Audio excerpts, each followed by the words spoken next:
Hola, ¿qué tal? A ver, hoy vamos a meternos con un tema que seguro que nos ha pasado a todos. Esa bombilla LED que compras, que te prometen que va a durar años y años, y de repente, ¡puf!, se apaga. Pues bueno, resulta que hay una solución, y es más sencilla e ingeniosa de lo que parece. Es una de esas cosas que cuando la descubres dices, no me lo puedo creer. Así que, vamos al lío. Y es que esa es la pregunta del millón, ¿verdad? Nos las venden como si fueran a durar para siempre, o casi. Años de luz, miles de horas, y luego, en la práctica, duran un suspiro. ¿Qué está pasando aquí? ¿Nos están tomando el pelo? Pues vamos a ver que hay un misterio técnico muy interesante detrás de todo esto. A ver, lo primero que hay que entender es cómo se rompen estas bombillas. Normalmente no es que toda la bombilla muera a la vez, no. Lo más común es que solo uno de esos puntitos de luz, uno de los LEDs, se funda.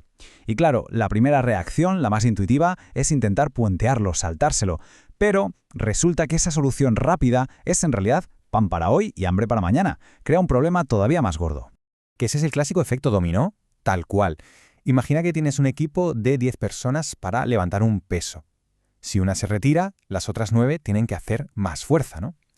Pues aquí pasa igual. El circuito está diseñado para enviar una cantidad de electricidad, de corriente, para todos los LEDs. Si quitas uno, esa misma corriente tiene que repartirse entre los que quedan. ¿Y qué pasa? Que se sobrecargan. El siguiente LED de la fila dice, yo no puedo con tanto. Y ¡pum!, se funde. Y así, uno tras otro.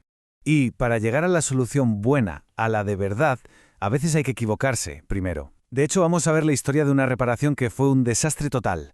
Un fracaso, sí, pero de esos fracasos de los que se aprende un montón. Fue una lección de esas que no se olvidan.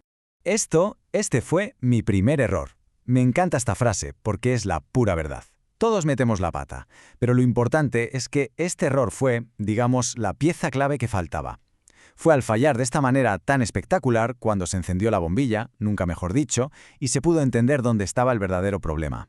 Vale, vamos a ver la autopsia de este desastre. El primer error. Se cambió el LED roto por otro, pero era de 3 voltios en vez de 6, la mitad. Es como ponerle a un coche el combustible equivocado. Segundo error. Para intentar compensar se puso una resistencia de 100 ohmios. El resultado, pues un espectáculo de fuegos artificiales en miniatura. Nada más darle al interruptor, fritos. El LED nuevo y la resistencia nueva. Los dos a la basura.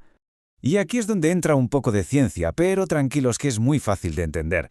Todo este lío se explica con una de las reglas de oro de la electrónica, la famosa ley de Ohm.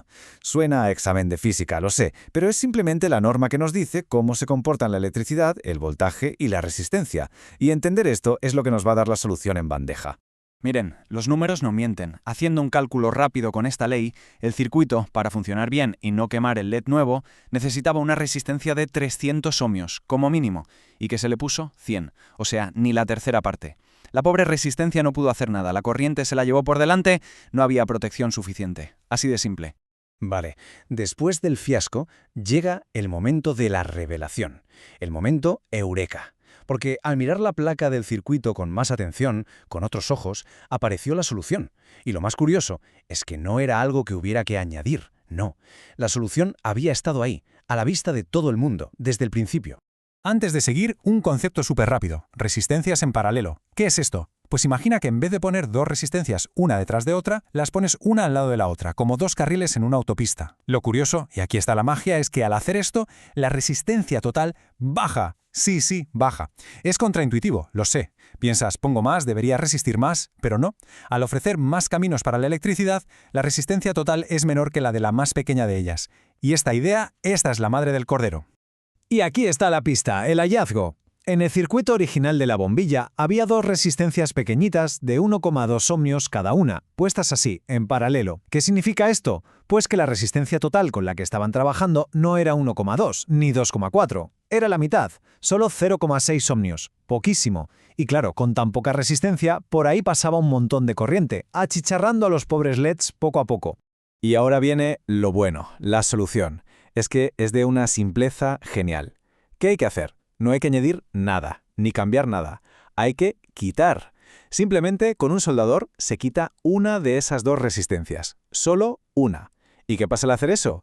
Pues que la resistencia total del circuito de golpe se duplica. Pasa de 0,6 ohmios a 1,2. El doble de resistencia significa la mitad de corriente. Y la mitad de corriente significa que los LED que quedan vivos van a trabajar mucho más relajados y van a durar muchísimo más. ¡Brillante! Es que es una de esas soluciones que te dejan con la boca abierta. Quitando un componente no solo arreglas el circuito, sino que lo mejoras, lo haces más robusto. Es la filosofía del menos es más llevada a la electrónica. Estás corrigiendo un diseño que, de fábrica, estaba forzando demasiado los componentes. Ahora la bombilla no solo vuelve a funcionar, sino que va a durar mucho, mucho más que antes. Pero esperen, que esto no acaba aquí, porque además de ser una solución técnica súper elegante, vamos a hablar de dinero. Vamos a ver el impacto económico que tiene saber hacer esto, que es para alucinar.